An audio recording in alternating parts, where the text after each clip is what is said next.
Okay. And this is the chat box? Yes. So are we live? Can everybody hear me and see me? And I just did have to sport this awesome mask that a super fan made for me. And we'll make special order for anyone else who wants a Plaid Avenger COVID fighting mask. So the Plaid Avenger, of course, is fighting international ignorance. And the mask fights COVID. And now that I'm here and we're all online, can somebody give me a shout out that you can actually hear and see me and that you recognize the awesomeness of this mask? And then I'll get on with what we're doing today, if that's cool with everybody. Cool? Okay, here we go. No. Okay, I do here. Ben C114 says, all good in the hood. And Vote Sick says, okay here too. So we will get on with it. Thank you all for tuning in what is a absolutely miserable day here in Blacksburg, Virginia. Probably up and down most of Virginia and the eastern seaboard of these fair United States of America. I did not know that we were getting some, I don't know, is this like fourth day remnants of hurricanes or the next hurricanes that are coming?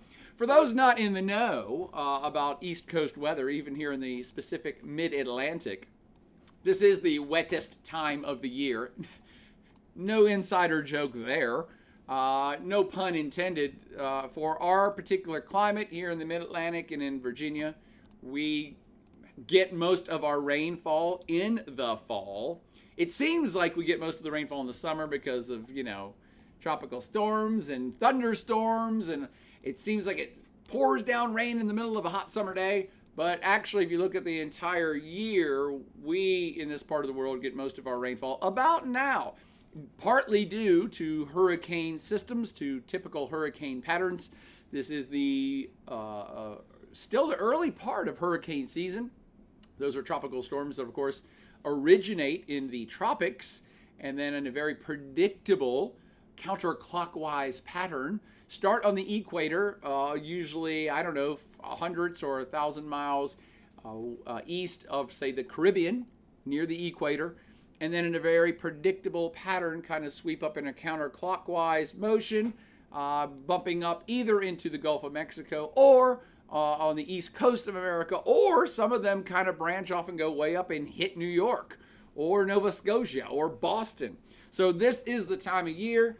And the weather outside is semi-crummy, but I kind of like it because the leaves are still just now starting to change. Intro level of fall, the intro level of hurricane season, and we're still kind of in the intro level of this course. This course being, of course, World Regional Geography, aka World Regions, and welcome once more to all of you who are tuning in to our weekly world wrap-up of events and things that I've been paying attention to across the planet, as I do every weekly world review / office hours. I ask if any of you all have any questions about the course itself, about how things are going, if things are working for you, if you have specific issues with the course or course content, and if you all have any worldly events that you would like me to discuss starting right this second or whenevers. So any questions first from the two people who are tuned in right now? And I'll wait one moment to see if anybody wants to type in anything into the chat box. Oh, and is this on Facebook as well? And on Facebook Live. Oh, should I be tuned into Facebook Live, or are you looking at Facebook Live? That's okay. Streaming and sending it everywhere. Oh, it's sending it everywhere. So who else is it sending it to? And to YouTube. We got YouTube peeps on here. Cool. And all these peeps on all these platforms will be able to see everything that I'm doing here. Dang, okay, cool. And our first chat has already come in. First question. Again, I'm only looking at the chat on Twitch. I love Twitch. I don't know if I said this already. Love the Twitch. Chari says, can we talk about North Korea shooting a South Korean official? We could talk about that, and actually I will talk about that, but I only have about 30 seconds to talk about that, meaning I can talk forever about anything, but I only have 30 seconds of any assessment of this. So for those of you that did not hear this story, someone from South Korea tried to cross the Korean DMZ, the demilitarized zone that's ironically named since it's one of the most heavily fortified borders on planet Earth. It's basically a mined, barbed wire zone with people on both sides with guns ready to kill anybody that comes across the border in either direction. And for reasons that no one is still quite sure about, someone from South Korea tried to cross the border to get into North Korea. That has not happened, I don't know, since the Korean War was still active. People don't try to get from the South, the free South, to the bizarro world North, but somebody did. And as one would expect, the North Korean guards shot and killed the person. And if the story wasn't weird enough and ununderstandable enough already, in a bizarre twist, the North Korean dear leader, Kim Jong-un, made a formal apology for killing this person. So no one understands any part of this story. No one does. Because one, why the hell is this person trying to get to North Korea, a place that everybody's trying to escape from? And then two, why would Kim Jong-un apologize? He doesn't apologize for anything, and no North Korean leader has ever apologized for anything in the history of North Korea. So no one is still quite exactly sure what the hell any of this story is about. And to speculate would just be to try to build on a bad practical joke already. Again, I shouldn't make light of it. Somebody got killed, but no one really knows what the impetus was behind any of these moves on either side. To me, the only interesting part of the story was that Kim Jong-un did anything, because there's wide speculation he's dead or has been dead for months, and that perhaps his sister has been making political power moves within the regime to take over the dynasty. So the mere fact that he is being credited with being alive and doing anything is the only part of it that interested me. I'm like, oh, okay, well, he's still out there, or they have a very good impersonator of him, which is not out of the question either. That really looks like him that's making an apology. So sorry for I said 30 seconds. I was trying to stretch it out to make it sound like I knew something about this, but I don't believe anybody knows anything about this. The apology part is the weirdest part. BTW. They don't apologize for nothing. So, could be, stranger events have set into motion some sort of thawing or some sort of relationship reinterpretation. So, who knows? Maybe this apology from Kim Jong-un is some sort of opening salvo to wanting to restart talks, restart peace talks, restart negotiations between the North and the South.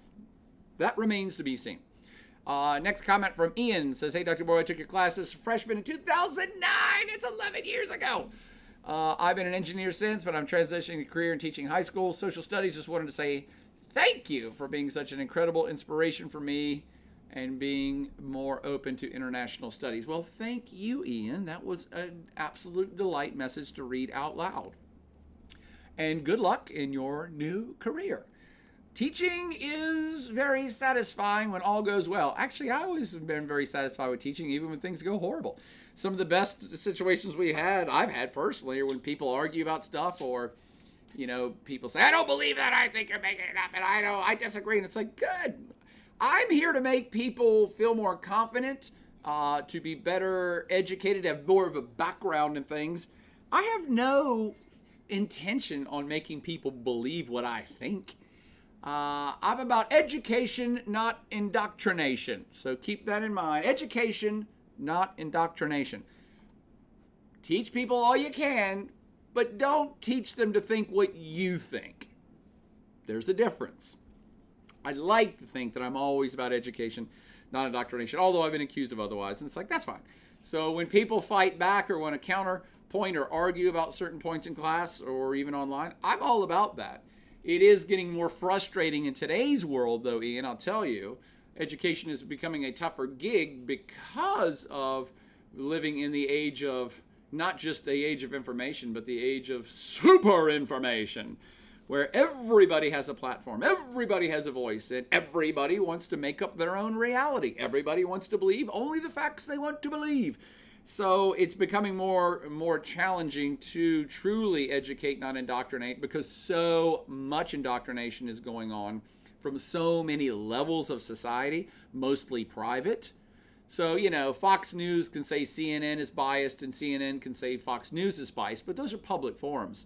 The ones that worry me more are these little avenues where people go down rabbit holes on the internet and end up watching these bizarre conspiracy theorists that put together a 20-minute video that looks really cool about how Jews run the world, or how Muslims are taking over Europe.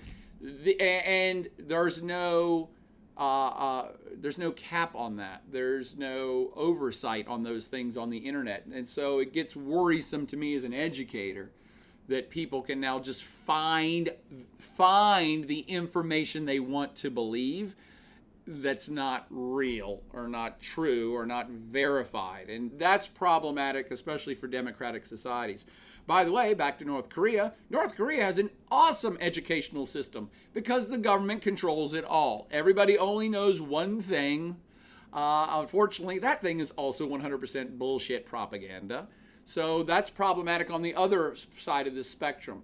So places like North Korea, increasingly China, increasingly Russia, the people there are taught or educated what the government wants them to know. So one size fits all. We, the government, will tell you the facts, and there are no other facts. That's problematic. And on the other side of the spectrum is in the free democracies of the world, where everybody can have a web page or a podcast just like this and say anything they want.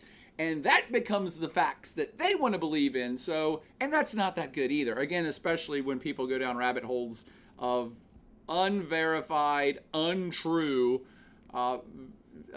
damaging to society facts or storylines that want to perpetuate a certain propaganda or racism or anti-Semitic stuff. That stuff is very worrisome to me. So we here in the middle are caught between, I don't want the state, I don't want the government being in control of all the facts, because that ain't never going to work. But I'm also increasingly worried about individuals supposedly coming up with all their own facts as well. For what I try to teach in this class, educate, not indoctrinate. When you read the news, one of the things you can't fake in the world is experience. So I look to news sources that have been doing their jobs for decades or longer. You can't fake a body of work. So anyone can get online right this second. You can do it. You're online and go Google the wildest conspiracy theorists out there. And you will find a web page or 2 web pages or 100 web pages where people are citing all sorts of facts and saying this is true and this is what this is. But that's just one human hanging out in their parents' basement making a web page. That's not a body of work. To me, that's unwarranted. It's an unknown. I hold no stock in people's individual web pages. They've not done it long enough. There's no oversight on it. It's not that I need oversight. It's that you've not done anything besides spout something on a piece of paper. That's not enough. That's not enough to be a fact. And it's not even been worthy enough of being considered as appropriate or respectable.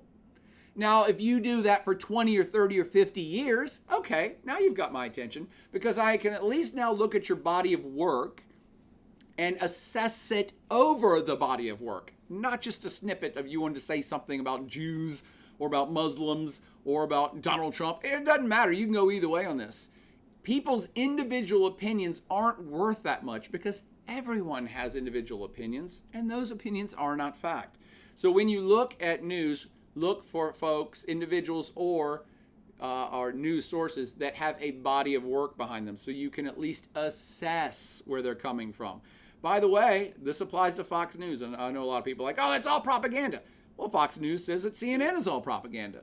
So that's more about what viewpoints you generally agree with. So say rabid conservatives or rabid Republicans believe everything Fox News and think CNN is wrong. And more leftist liberals in America think everything Fox News says is wrong and everything CNN is right. And at least as, information consumers, we can look at Fox News or at CNN and say, oh, well, these guys have been around for decades. At least I understand what their political motivation is. I understand where they're coming from, and therefore, in my brain, I can assess the information they're saying better. I'm not going to take anyone's story as fact. I'm going to read several news sources, but only from credible news sources that have a body of work. I keep stressing body of work. That's what's being forgotten in today's world, by the way. Anyone can spout anything online. It's not worth anything. You do it for 10 or 20 or 30 or 50 years. Now you've got something, and it's true in your personal occupation as well. Don't expect to walk out of college getting paid 6 figures. You haven't done anything. Build a body of work that people can look at it and say, oh man, this person has done all this stuff. They've actually worked for a living. They've produced, they've created, they've done things. That's what gets you respect in the world, not being the loudest voice or being the most radical voice. I'm going to say something crazy and I'll get on the news. Well, you can, but your opinion in your life's not worth that much if that's all you're doing is inflaming people to get attention. But I'm old, so what the hell do I know? I don't hold a lot of value in today's celebrities either, because these celebrities in today's world, most of them don't have a body of work. They're just famous for being famous. I think you understand that. There are celebrities who are only famous because they're famous. They've not actually done anything. They can't sing, they can't dance, they don't write, they don't produce anything, but they're famous. Think about that phenomena when you go assess news. Only look at news where people have actually done the work, put in the time, have experience, are coming from a voice or an organization that has some sort of oversight over itself. Those are more credible news sources. And yes, Fox News is a credible news source given my own definition. I don't have to agree with them, but at least I understand what viewpoint they're coming from, and it helps me assess what they're trying to say, or at least the parts of what they're saying that I do believe are true, because they're being verified by other news sources. That makes sense? Cool. Sorry for that long rant just about Ian starting to teach. But let me go up and look at some other comments here. And Katie, if there's other comments on other platforms that I can't see, be sure to tell me what those are. Let me go back up. Let's see. And Ian also says, I hope you're still throwing cheeseburgers. Actually, Ian, I haven't taught World Regions Live for over a decade now. I need to get back to it, though. Voetsky says maybe that was a suicide by cop kind of thing for that person that tried to cross the border in North Korea. Could be. Only other explanation I have for the person trying to get into North Korea is that their family was there and they are frustrated with the breakdown of communications between North and South, and they just wanted to go see their family, didn't care. That's the only thing. There had to be either the person was crazy or they were crazy with some sort of human emotion, which is acceptable, all right? Which is like your wife was still over there, or your son or your father was over North Korea, and they're dying, and you really wanted to go see them, but the government won't let you. So those are crimes of passion. So that would be my second guess of why somebody would have crossed the line from South Korea to North Korea. D. Tamminger says, I have a quick question. I've attempted to email Dr. Boyer about the interview project. Yes, I'm sorry. I am going to do it tonight. I will write up the interview project, and I will send out the directions for the International Interview Project with tomorrow's class email of what's going on for the week. Is that cool? E. Freeborn says, are you going to release more lecture quizzes or enough flash quizzes to earn a sufficient amount of points to pass the class? Yes, many more lecture quizzes are coming. There are lecture quizzes for every week of the entire semester. Just because I haven't posted them yet does not mean there's not more coming. There are. I've just gotten so outdated with some of my videos. I want to redo some of them, so I haven't posted them all, and I still haven't assessed your survey to see what region you wanted to see next, but last time I checked, it was Russia. So I'm going to start working on a Russia lecture, which I've not done. I really want to get a whole Russia lecture done this semester. And by the way, give me some feedback for those of you on YouTube, Facebook, or here. Would you like to see me do a 2 or 3 hour lecture just on Russia? I seem like it's a timely thing before the U.S. election, by the way. We keep hearing about Russia interfering with the U.S. election, and the question is why? What's up with that? What's going on? So I want to give the whole story of Russia and Vladimir Putin to see if folks have an interest and can learn some stuff from that. Okay. Let's see. Ian says, yeah, dude, I'm a Christian, and I've been shocked by how many folks in my church believe the QAnon conspiracy stuff. Yeah, QAnon is classic example of why I won't say freedom of information or freedom of thought is bad, because I believe in those things. The QAnon conspiracy highlights what's extremely problematic about today's internet and today's free information flowing world. And that is, and this feeds back into Russia interfering with the U.S. election, by the way. Maybe some of you know people that didn't or voted for Trump or didn't vote for Hillary Clinton last election because there was all these Facebook posting about how Hillary Clinton had murdered people, or that Hillary Clinton was part of the QAnon, that she's a child rapist, or that Hillary Clinton was going to, I don't know, raise taxes by 1,000,000%. This was all part of a disinformation strategy, which has been more or less proven extensively through U.S. Intelligence agencies that a lot of these did come from Russia. Yeah, obviously some of them came from the Trump campaign. That's just politics. That's politics as usual. But a lot more of these things came from international players, namely Russia, maybe China, maybe others, putting up these bizarre stories that if you window dress a story enough, and you even have fake advertisers, fake sponsors on the page, or have scrolling Wall Street ticker tape, you can make things look exceptionally real in today's world on the internet. And so while I wouldn't be fooled, not because I'm that much smarter than anybody else, but I know the tricks.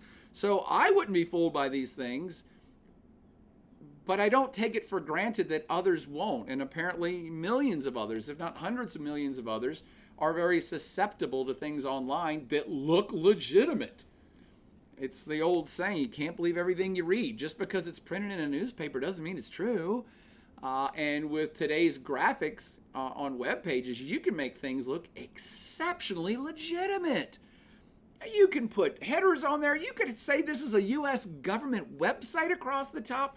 You can make things look super real. And information manipulators understand this, and they're getting quite good at scamming people out of their money, interfering with elections, crashing international banks. I mean, if you maliciously want to go out and make a bunch of people believe something that will affect the real world, it's not that hard to do it anymore. I keep wanting to do it as a fun experiment, but I just don't have that malicious streak in me.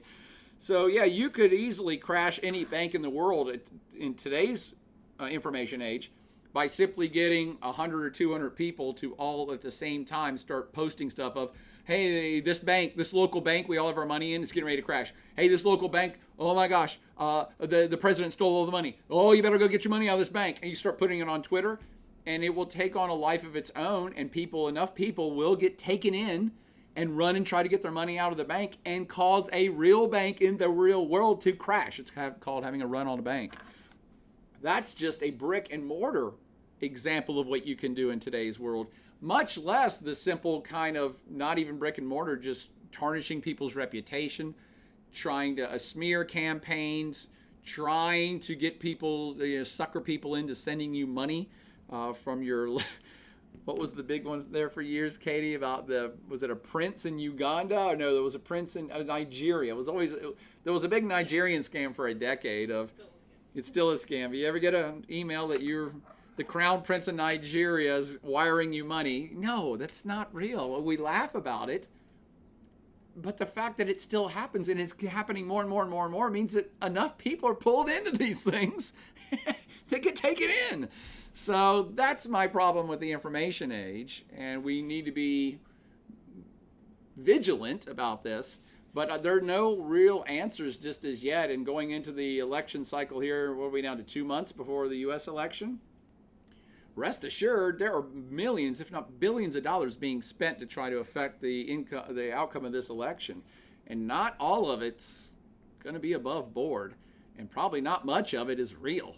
So even stuff said about Trump, some of it's probably not real. Now, he does enough crazy stuff that you don't even have to make up stuff about him. But yeah, this is a problematic age for truth, for facts, for information. That's why I just try to be upfront about everything I do here online. Plus, I'm not selling anything. So the other thing that you can verify or at least find some credibility in some of the things that are done online is if there's no gain for the individual, then they're probably being on the up and up, even if they're just spouting their opinion, like I mostly am. I don't want any money. It's all good. So let me go on to the next comments here.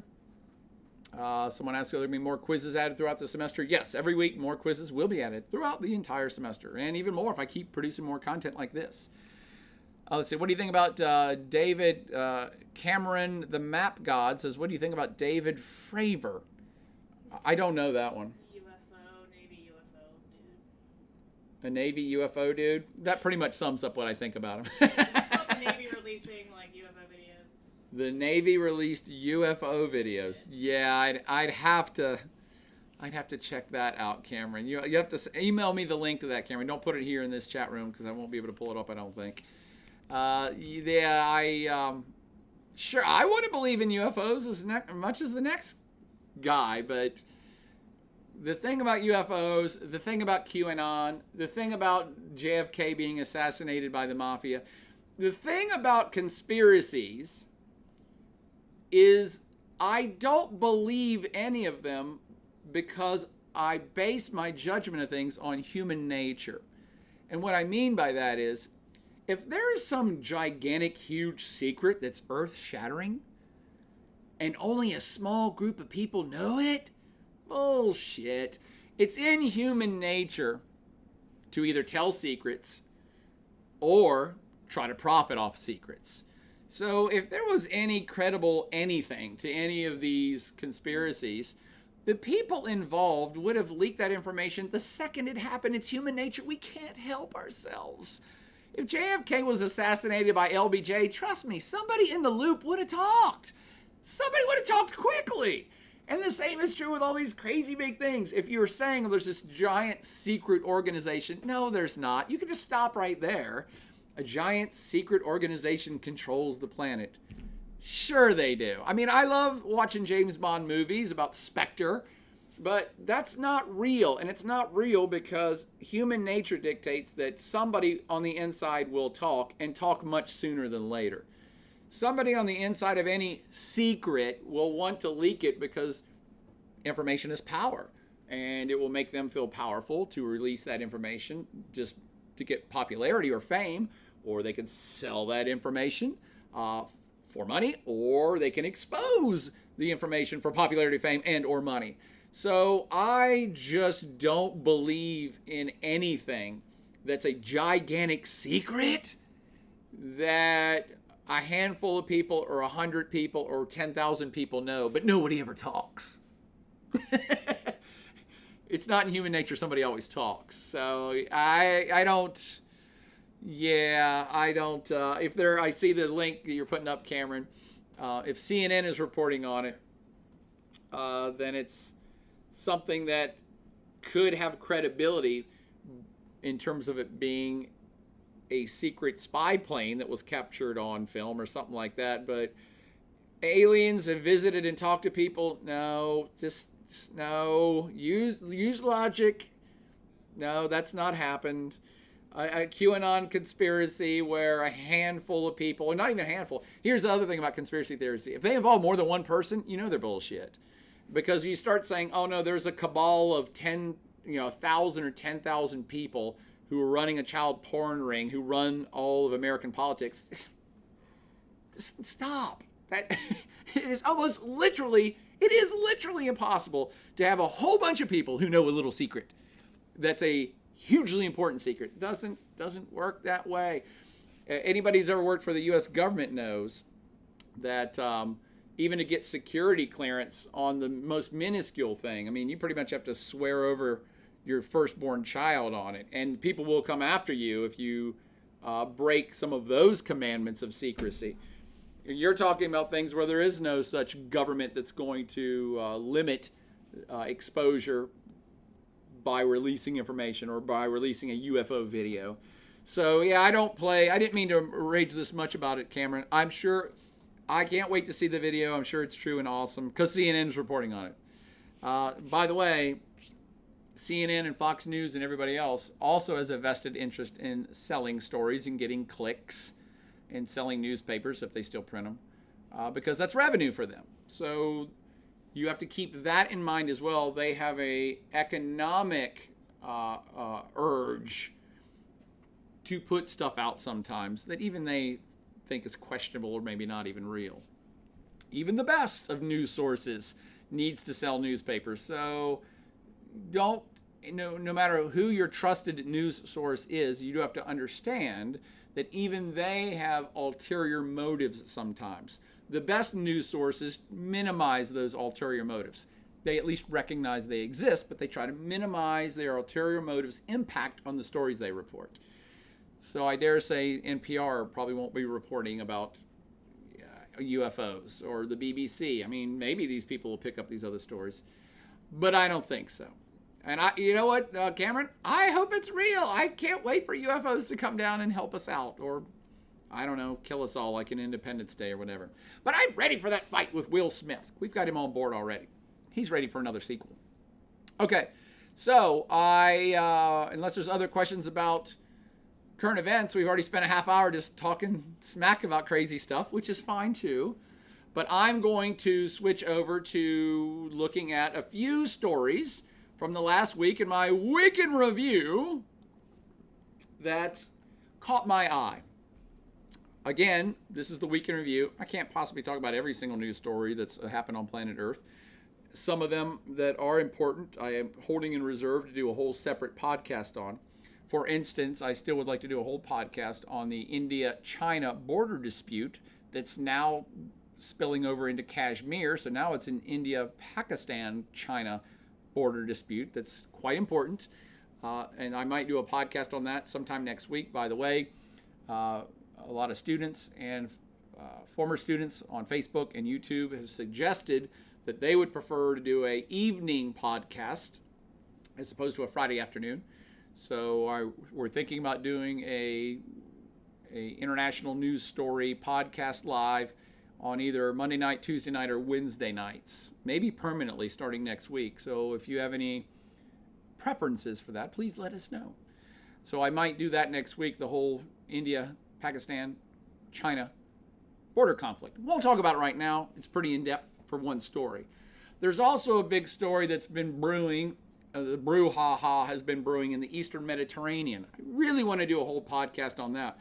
There's been this fight going down that's starting to get more than warm. It's getting to the lukewarm to warm to hot in the Eastern Med between Turkey and Greece.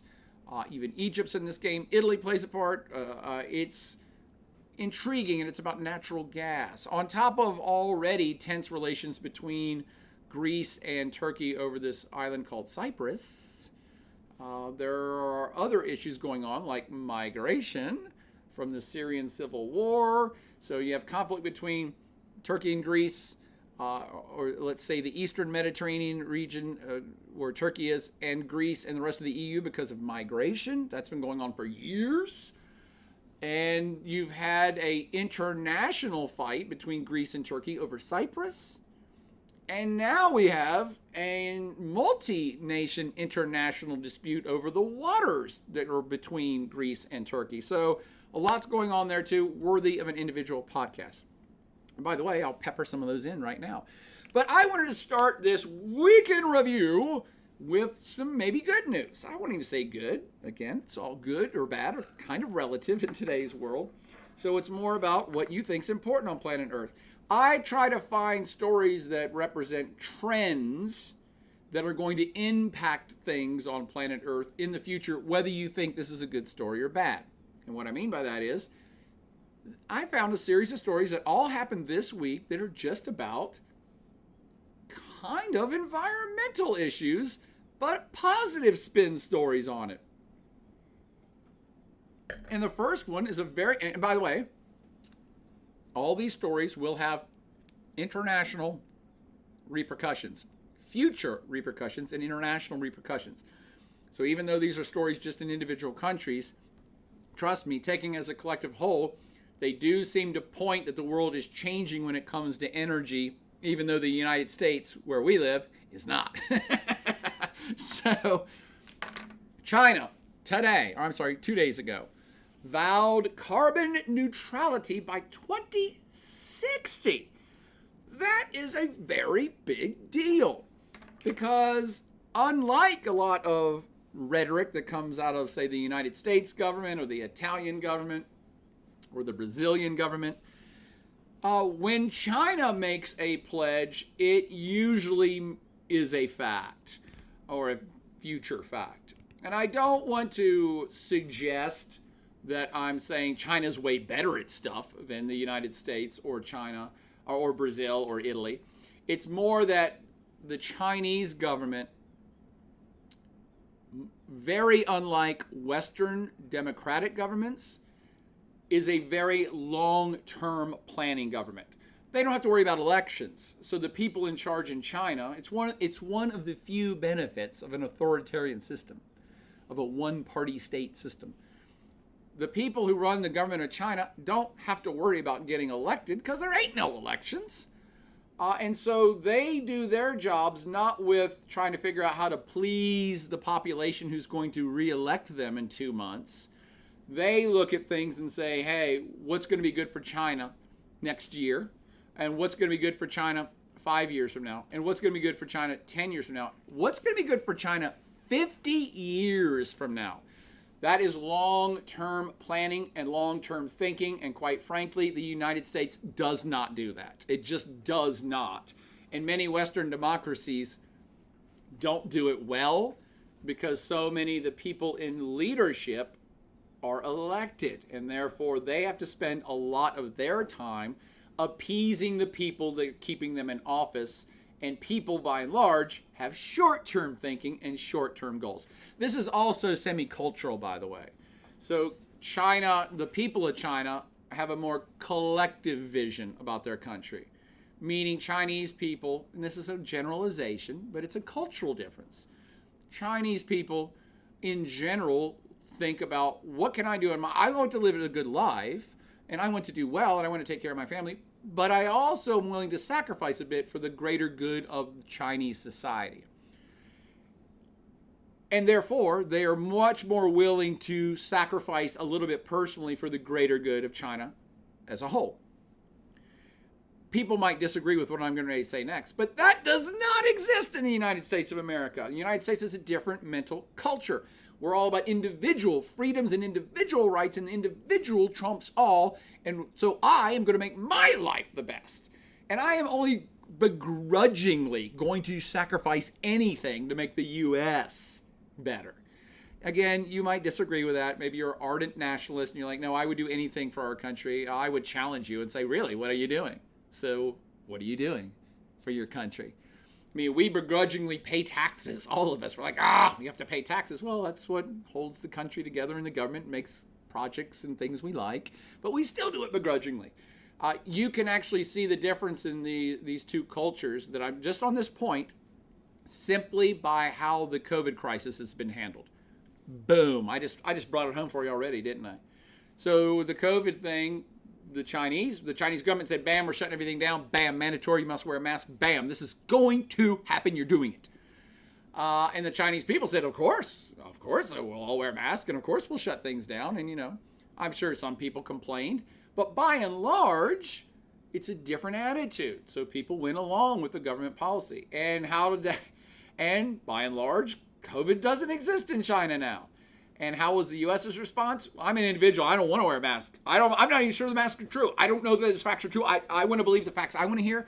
Our president's not wearing a mask. I'm not wearing a mask. You can't make me wear a mask. And it's like, I'm not making fun of anybody. I want you to understand this is a cultural difference. And the cultural difference, I'm going to now bring back to the story of why the United States is much more short-term thinking. Most U.S. politicians are thinking, I'm going to vote on write laws or vote on laws or have a public announcement of or a public declaration of my beliefs based on what I think people want to hear who are electing me in 2 to 4 years. That's priority. And then on top of that, we'll think about what's good for the United States. So you need to understand that if you want to understand, coming back to the whole climate issue, where almost everyone in the world believes that this climate changing thing is a big deal, and that perhaps humans should do some things about it. And China has so far hesitated from making a declaration like this because China was growing. For the last 20 or 30 years, when they were getting rich and industrializing and polluting and doing all these things, and by the way, China is the world's #1 polluter right now, they were hesitant to sign up for any of this. They said, no, we recognize that perhaps we're screwing up the climate and that we should probably change our dirty ways. But we're in a growth spurt right now. We want to make our country better and make our people better, and so we're not going to talk about that yet. But China's rich now. And China is now sitting at the table thinking, 50 years ago when they had this discussion, the Chinese leadership would have said, well, yeah, we recognize that we're not doing a good thing for the environment, but for our Chinese people, for our country, for the next 50 years, we're going to industrialize and we're going to pollute. And now, 50 years later, they're sitting down again saying, what's best for China 50 years from now? It's to not be polluting. We are now rich. We have now made it. And so now we can reassess our long-term strategic goals for what's good for this country for the next 50 to 100 years. Make no bones about it, by the way. China's not doing this to save the world. They're not saying, oh, we want to make sure all humans are great. No. They're worried about Chinese people. And they're saying, we believe it's in the best interest of our country to not be polluting as much by the year 2060. It's a quite big deal because China is now taking over the leadership role in the world as the United States recedes from that leadership role. So the United States has been kind of the leader for most big issue items. I don't know, little things like democracy and capitalism and, little things. Individual rights and human rights. And the United States has been in that role for decades, if not a full 100 years. But we are receding from that role now. And places like China, whose economy is soon to be as large as the U.S.'s, if not bigger already, is taking a different tack for sure. So that's why it's a very big deal. The U.S. Under the Trump administration has basically said, we don't believe in any of that stuff, and we're not going to push that, and we don't want it. And China is saying, oh, it's okay. Well, that's what the U.S. is doing, but we are looking in a different direction for the future. And I'm not pretending I know what all these terms mean, but carbon neutrality means that, no, they're not getting rid of fossil fuels. They're not getting rid of pollution entirely.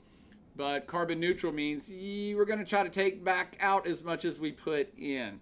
So it's definitely a good thing overall for decreasing CO2 emissions, which most scientists agree is what's causing some of the current global warming. By the way, we can have a whole nother discussion on global warming, and you might be surprised by some of my views. I think that the Earth has always been changing temperature, but I do believe, as most scientists do, that humans are currently tipping the balance more than would be happening without humans. I think, for whatever it's worth to you, that the whole issue about global warming has been wrongly phrased for decades.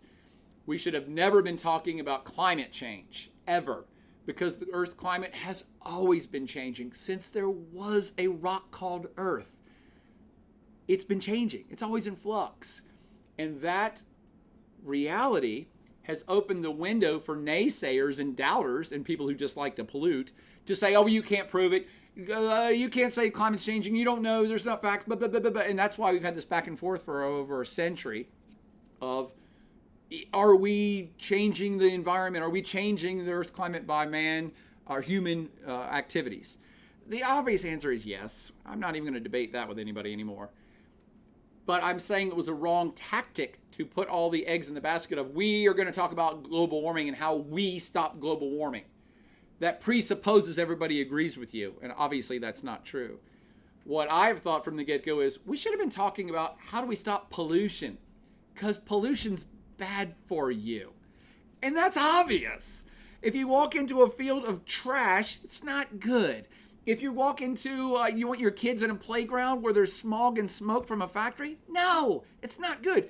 That's elemental to human experience. We understand implicitly that garbage and smells and smoke in your face ain't good for human health and ain't good for your society. You don't have to convince people of that. So the whole global warming thing and climate change, I'm like, stop even using those terms. Just start talking about the obvious. We should probably pollute less. I like clean air. If you've ever breathed bad air, you really appreciate clean air. So that's just my personal opinion. Take that for what it's worth. This issue, though, is super significant to me because China is the number one user of coal on planet Earth, and them saying they're going to be carbon neutral inside of 40 years. I was going to say 50 years. Yeah, that's only 40 years. That's a long time for you young people, but it's a blink of an eye. So this is a big deal that China's going down this path as the world's biggest coal user and the world's biggest polluter. It's significant that they are the ones going down this path. And now, to me, it appears that China is the leader for reducing pollution. My words, not theirs. Reducing pollution, which I think most of us humans think is perhaps a good idea. The U.S. has certainly given up its lead. The reason the story is significant to me is it's kind of a good news thing. It shows also that the demand for coal will continue to go down to virtually zero in the next 50 years. So whether Donald Trump or the coal industry, anybody else wants to say coal is great and we love it, that's fine. If China stops using coal, the rest, it's not going to be economically feasible for people to mine it anymore. And that's why this has international economic ramifications to just the coal and possibly the greater fossil fuel industry. Because China has 1.5 billion people.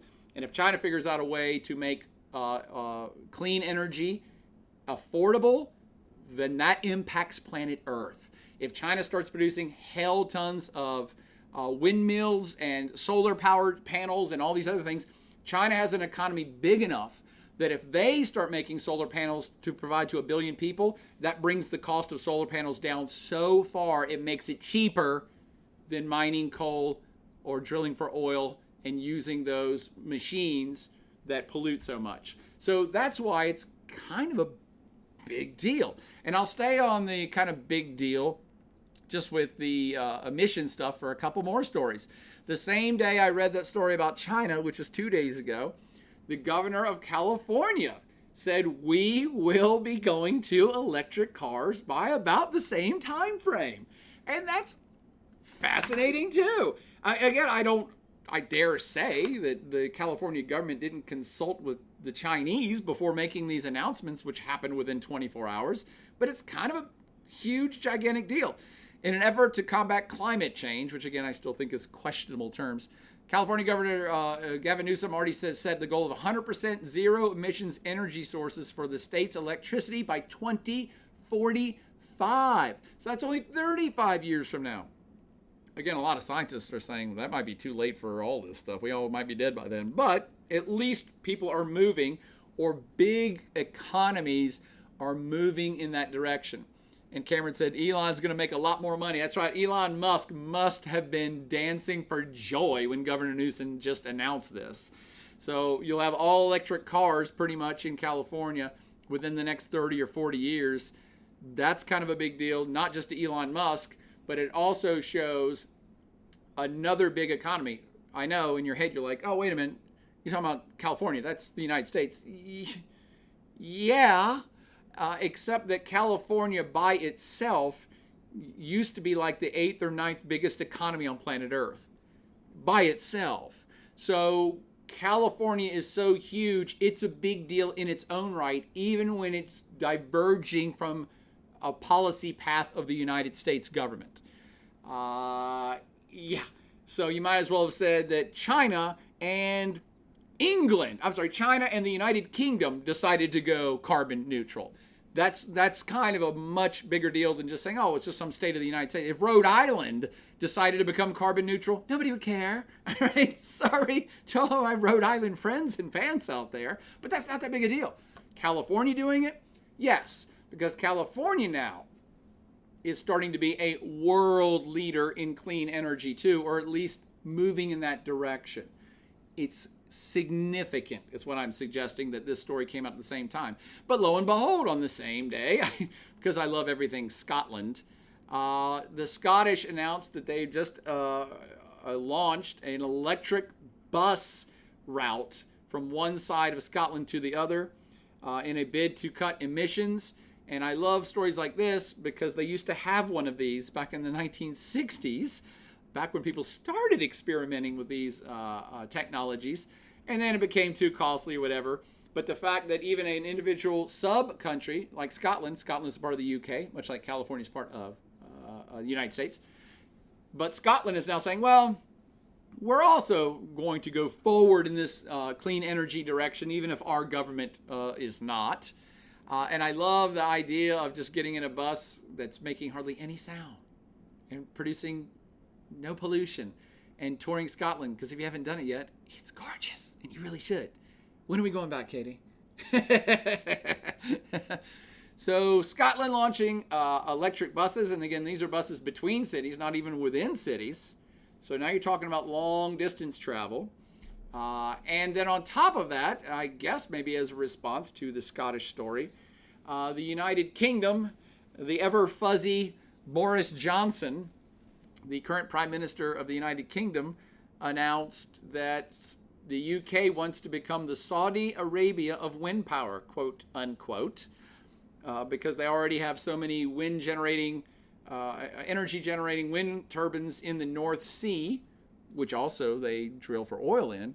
But for reasons I don't know, I don't know what the impetus, the catalyst was for Boris Johnson to come out and say this, but it was just yesterday, who said, yeah, we're going to try to go in this direction too, and we get so much wind in our part of the world that we are going to produce as much or more energy from wind than Saudi Arabia produces from oil. Again, how much truth there is to that, I don't know. It's more that I saw all of these stories within a 48-hour period, and that, my friends, is a trend. When you see multiple countries doing multiple things going in the same direction, that's a trend.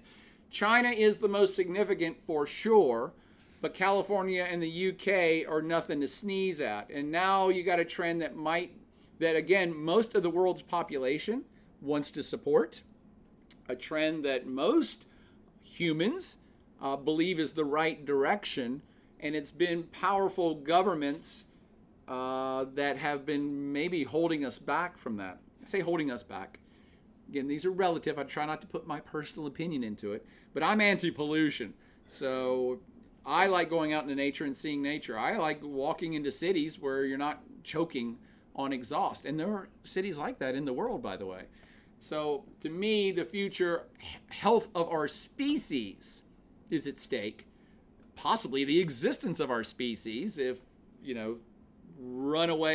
there's runaway biome collapse, which always makes me think of Blade Runner 2049. Anybody see that?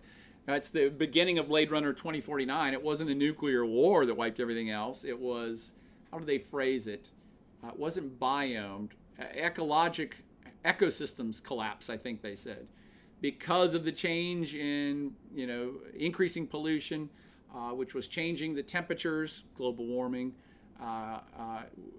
and creating acid rain and blah, blah, blah. There was an ecological collapse of the major ecosystems of planet Earth. And I'm like, that, it's sci-fi. But if you look at what's happening with global temperatures and the increase of wildfires and hurricanes, that seems more likely where we're going than the species is ended because of nuclear war or aliens coming to get us. So I love these stories showing an international trend that other entities other than the United States are leading, especially China, because they're the world's biggest economy, if not now, soon, and a real leader of Asia in general and world opinion when it comes to positive stories like this. Again, I'm not saying, hey, the United States sucks and China's great. No, China is the world's biggest polluter. They took the title from us in the United States. So the U.S. and China being the world's worst polluters, it's very positive reinforcement that one of those two worst polluters has decided that they're going to step up to try to do something about that. Cool? Cool. Other news stories that I saw, let's see. I'm sorry, let me go back before I go to the next story. Someone's saying, are you going to do a religion lecture? Has that already happened? I missed it. No, Emily, I'm going to do a religion lecture. That one will be recorded for sure because it's a long one. That's more than a podcast. And then Cameron said Elon Musk is going to make a bunch of money. He is. Then Voetsky says, are scientists saying that we'll be dead? I'm sorry. Are scientists saying we'll be dead by then, or that are AOC and Greta Thunberg saying that? A little bit of column A, a little bit of column B. And Ben Locke says California has to import power from other states, though. Oh, yeah, absolutely. I mean, California is a huge population in the United States. Huge. What are they, are they the biggest populated state? Or is that Texas? California may be. California, Texas, and Florida and New York are definitely kind of the biggest population states. I don't know who's number one right now, but it might be California.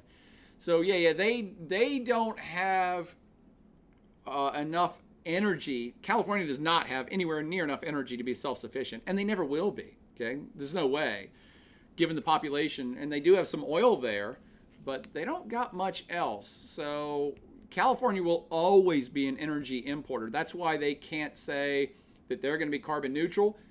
The governor is saying, hey, we're going to make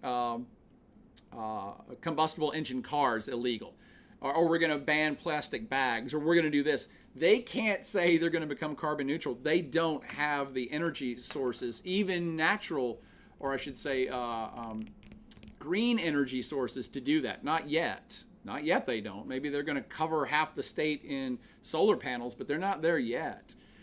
Let's see. Votsky says, I think Texas is bigger at 40 million. Texas is only 23 million. California is number one in population, and they use a huge amount of energy and water, by the way. Water is a much bigger issue in California than even energy is. Some other stories. Oh, you wanted me to look over here, too. This is chats from... I just posted from YouTube. Yeah. Cool. And actually, Katie Berdichevsky just said, not sure if you've already spoken about Belarus. If not, please do. Also, the poisoning of Alexei from Russia. Look what story I just pulled up. Katie, this is great. So I was only going to reference the situation in Belarus. Thanks, Lynx the Medic, for tuning in. Sorry you have to go. I guess we should be about wrapping up now, too, since it's already 4 o'clock. But I always have so much fun in these.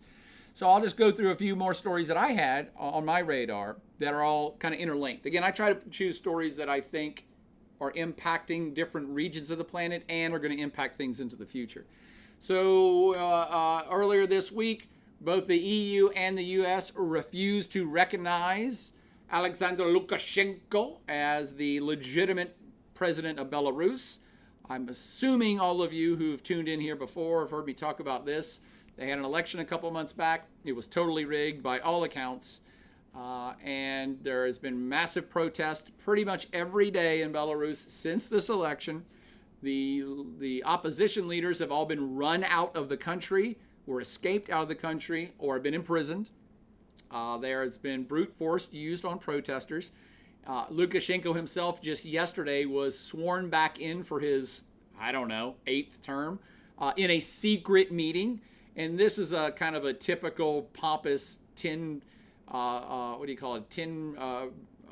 star general, tin pot dictator. I can't remember. He's always seen in a military uniform. He was never in the military. So he loves pomp and circumstance. He loves attention, and he loves people looking at him, and he likes to act important and look like a man and be out there. So it's a big deal that he did not have his typical look at me, I'm great swearing in ceremony with tanks rolling around and people cheering for him. That's how scared he is to be in public. And so that happened in secret 2 days ago. And because he went ahead and did that, and people are still protesting, both the US and the EU said, we're no longer dealing with him. We do not recognize him as the head. Our heads of state will not be interacting with his government. So they haven't severed diplomatic ties officially, but that looks to be in the works. I would assume some sort of economic embargo is soon on the horizon against Belarus while this guy's in charge. And what else was happening?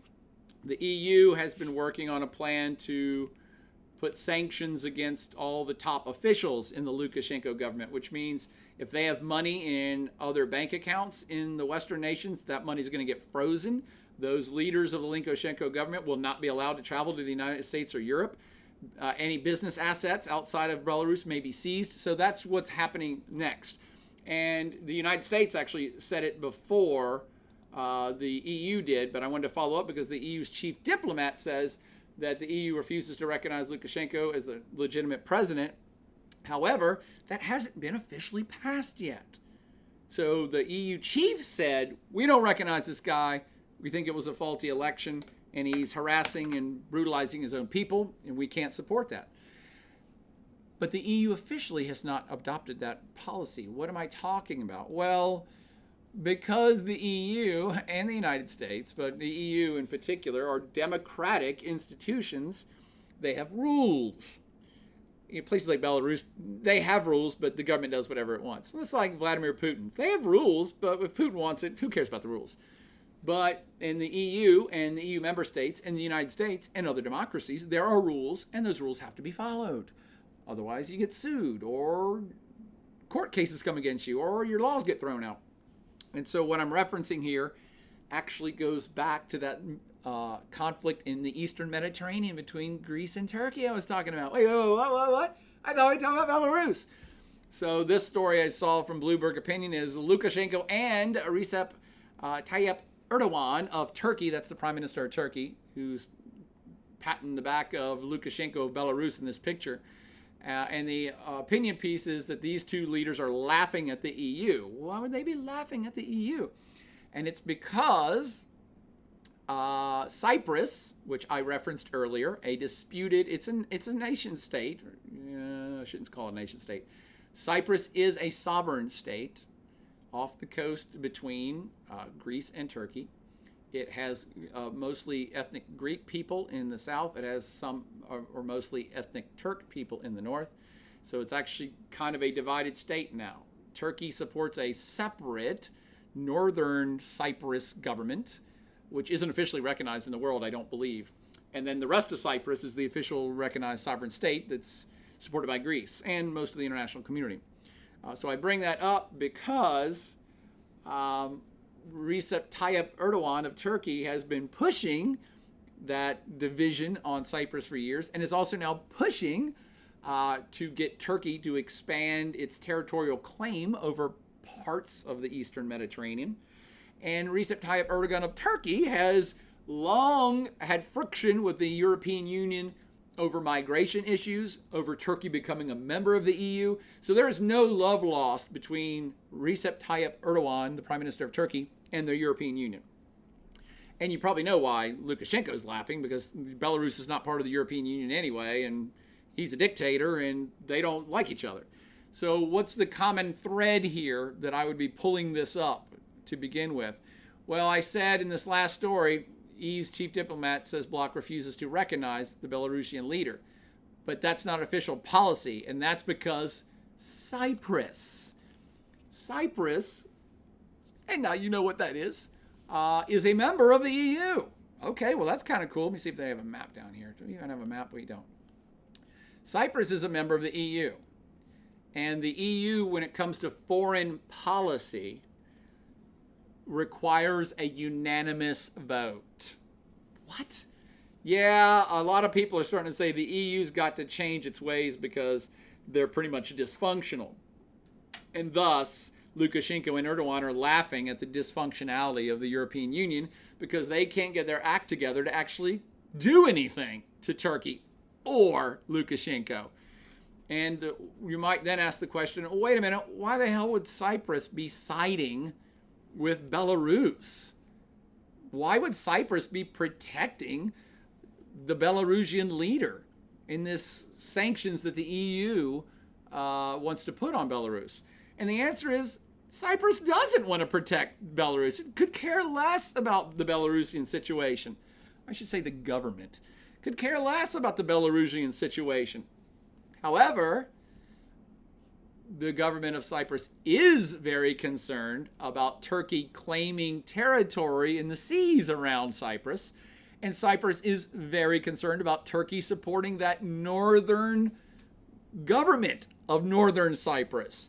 So Cyprus is using this as a political leverage tool in order to get the EU to do what it wants the EU to do. You getting all this? This is how the real world works. This is why I kind of like international politics and explaining things so you understand how the real world works. So here, tiny Cyprus, an island in the Eastern Med, is holding up the entire 27 sovereign state bloc of the called the European Union from acting against Belarus, because Cyprus is saying, we want you to do more about Turkey.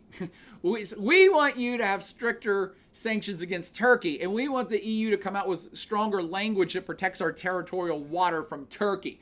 So the Cyprus is involved in another fight, and they are going to hold up this fight against Belarus until they get what they want from the fight they're in. Does that make sense? I mean, maybe it doesn't. Maybe you just laugh at human folly altogether. But it is cause for dismay within the European Union, and something that's so obvious. It's so obvious that all the democracies of the European Union would stand against Belarus right now for what Belarus is doing. And even in something that's, it's like standing up against Hitler. Who's going to vote to protect Hitler? I'm not calling Lukashenko Hitler. He's a goofball idiot. Well, both of them were, but Hitler was also a psychopath. But who in their right mind, would say, oh no, we're gonna stop the EU from voting to sanction Hitler? Nobody would, except that you want the EU to do something else for you. So a lot of people are saying the EU is becoming really dysfunctional because of this all or nothing clause with their foreign policy.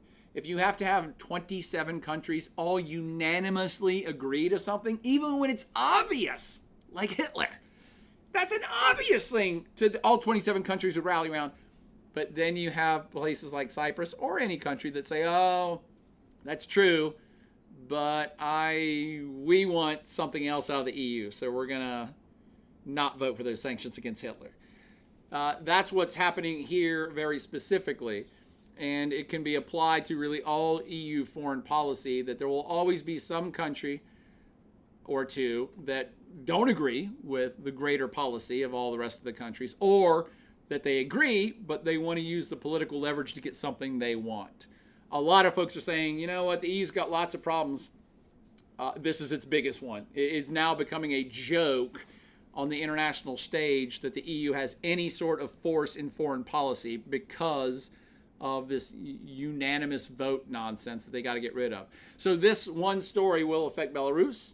It might affect Cyprus. It might affect Turkish-Greek relations. It might affect that fight over gas exploration in the Eastern Med.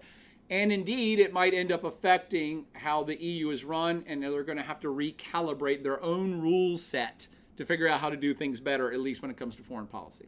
Is that cool? On the same front, even though I know we're out of time, sticking with the EU on another issue that they cannot solve for themselves because of disagreement among member states, the EU just put a mandatory pact to rebuild trust together on their migration policies. Migration has been a huge thorn in the side of the European Union for 20 years. Hell, one could say since the European Union was formed after World War II. But it really has come to a head in the last 2 decades where everybody is unhappy about the migration policy for the EU as a whole. So unhappy, it's one of the reasons why the UK voted to Brexit from the European Union. So unhappy that many countries, even within the European Union, who are still there, are refusing to follow the migration policies of the European Union. And that would be Poland and Hungary. Both countries have said, you know what, we're in the EU, but we don't want immigrants here, and we're just not going to follow the rules, and we're going to kick them out. So this has come to a head, and especially because if you all saw this news story, oh no, not that news story, this news story where the migrant camp burned to the ground on the Greek island of Lesbos a couple weeks ago. This is, pun intended, fanning the flames for burning down and rebuilding the policies of the EU for migration. And all of the migration stuff that you hear about in the United States, Oh, it's a big deal. Oh, Mexican immigration is such a big deal in the U.S. Oh, Central American migrants. Oh, it's an election year issue. Donald Trump's party is going to stop migrate. Our migrations in the United States are a hilariously laughable joke compared to the migration issues happening in Europe. Partly because Europe is way closer to way more people who want to potentially migrate. People come to Europe from Eastern Europe, from Russia, from the Middle East, from Central Asia. I mean, from Africa. People come for a variety of reasons. A lot of them are economic migrants from the Middle East and Africa, where they come from poor areas and they want to move to Europe to get to richer areas, to get job opportunities and provide better lives for their families. A lot more people come because they're refugees, because they're fleeing an active war zone like Syria or Afghanistan or Iraq. And the thing about Europe is it's close to all those regions, so people can come literally by the boatload into Europe, crossing the Med or crossing by on foot. Okay, there's no one big fence that keeps people out of Europe. It's impossible. So Europe's migration issues are exponentially bigger and more important and more divisive than the pseudo-migration issues that get everybody's panties in a bunch in the United States. I mean, exponentially more important and a way bigger deal. And the numbers are way bigger. So this has been a very big deal for the EU. It's starting to be the issue that's pulling the European Union apart. Again, this feels like a test question if I were to give a test. Migration is one of the main issues why the Brexit happened. Migration is one of the issues that Poland and Hungary are saying, we're not following the rules anymore. Migration is the issue that people in Greece are saying, hey, we can't take care of 100,000 refugees on these small islands. We don't have the money. Greece is broke. So they're all in a pinch too. And it's like, this is a gigantic deal. It will continue to be a gigantic deal. And the current proposal is not a migration freeze, but that the European Union is putting together a singular program, a new set of rules that they want everybody to agree on that has a bit of give and take. Meaning they're saying, hey, look, Poland, Hungary, maybe Sweden, you guys don't want to take in any new refugees. Okay, if you're not going to take in new refugees, then you have to pony up something else. So if Poland says, we don't want any more refugees, the EU is trying to put a plan in place that says, okay, that's fine, but you have to double the amount you're paying to the EU to handle the migrants in other places. And Greece may say, hey, look, we ain't got no money. And the EU is going to say, okay, that's fine. You don't pay any money at all because you're physically handling them. So if you let in more or build camps, and we'll give you money for those camps from the money we got from Poland and Sweden and the Netherlands, we're going to move more money down to you guys to help with the situation. We're going to try to tighten the controls on processing of people. We're going to try to build better camps, build better processing centers, and with shorter times, meaning it's going to be a shorter time that you either get into the EU or we send your ass back to wherever you came from.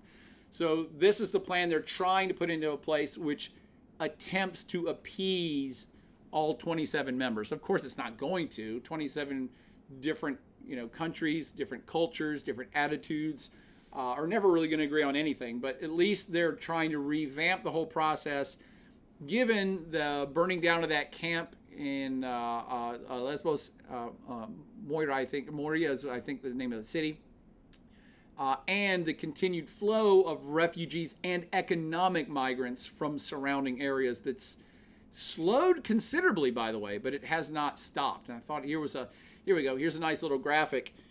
This all came to a really big head back in 2015 because that's when literally hundreds of thousands of migrants and refugees started to roll in from the Syrian civil war.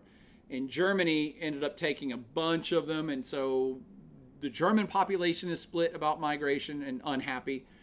All the countries on the Mediterranean like Spain, Italy, Greece, they're unhappy about migration because most of the migrants end up on their shores, so they have to deal with it. And they're saying, well, the rest of the countries aren't paying enough money because we're having to spend all this money to deal with this issue, and you guys aren't paying enough or taking people. So this has become the biggest issue for perhaps the survivability of the European Union. If they can't solve this issue, you're going to start seeing other countries probably opt out. Poland may be one of the first ones, believe it or not, because they have kind of a right-wing government in play right now too, who's saying we don't want any more. And if you're going to kick us out of the EU, if you're going to make us choose between taking on a bunch more 100,000 refugees and getting kicked out of the EU, then just kick us out of the EU. Again, I'm not predicting that's exactly going to happen, but the forces are in play for that to happen unless something changes. Make sense? Okay. Trying to think what else I had here. That one's a whole other thing. Greece is now perhaps pushing back migrants, putting them back on boats and ferrying them back to the Turkish Coast Guard and dumping them off. France here recently refused a rescue ship to dock and pushed it to Sardinia. So these are things that are playing out in the real world for real people. But the bigger picture, like I was suggesting, is this is starting to affect the viability and survivability of the European Union, which is why they're getting really serious about trying to fix it. Make sense? Okay. Sorry we go over long on the weekly world wrap-up every single time we do the weekly world wrap-up. Because it's the whole world and it's a week. But I hope you liked the stories that I picked out. I hope you learned a little bit of something along the way. I hope it was of value. I hope I did not indoctrinate anyone. I try to be very forward about my personal opinions on certain things. But I'm always just trying to get you to think critically about these things that are happening on the planet and how they affect other parts of the planet. The China one to me is the most interesting because China is basically saying, we're going to try to stop using as much coal. And that actually affects West Virginia. I know, it sounds bizarre, but America has been a coal exporter for years, and the demand has been falling off for years. And China making this announcement may be the death blow to the coal industry in Virginia and West Virginia because one of the world's biggest consumers is saying we're not going to use it anymore. Those are the stories that intrigue me. A story that's just here, but it's not because it's everywhere. It affects everything. As most of those other stories do as well. Thank you all for tuning in. Sorry if I did not answer your particular questions. As always, you can email me. I will try to answer more questions. You can also email me at joboyer at thevt.edu, Joe Boyer at vt.edu. And I will try to field your questions, mostly your requests. So if you have other stories you'd like me to talk about, or if you're intrigued about a single story podcast on a Monday, Tuesday, or Wednesday night as a regular feature, let me know. If you wanted that to happen, if there's more than 5 or 10 of you that want it, then I'll start doing it. Hope you have a pleasant Friday. Stay dry if you're here in Blacksburg. Have a great weekend. Looks like it's going to be a good one if we can get through today. And we'll see you, I would say same bat time, same bat channel, but maybe we'll shoot for an evening podcast next week. But we'll definitely be back on Friday for the Weekend Review roundup of international events here for World Regional Geography, a.k.a. World Regions, here at Virginia Tech, home of the Fighting Hokies. But for now, as always, hang on. Plaid party on.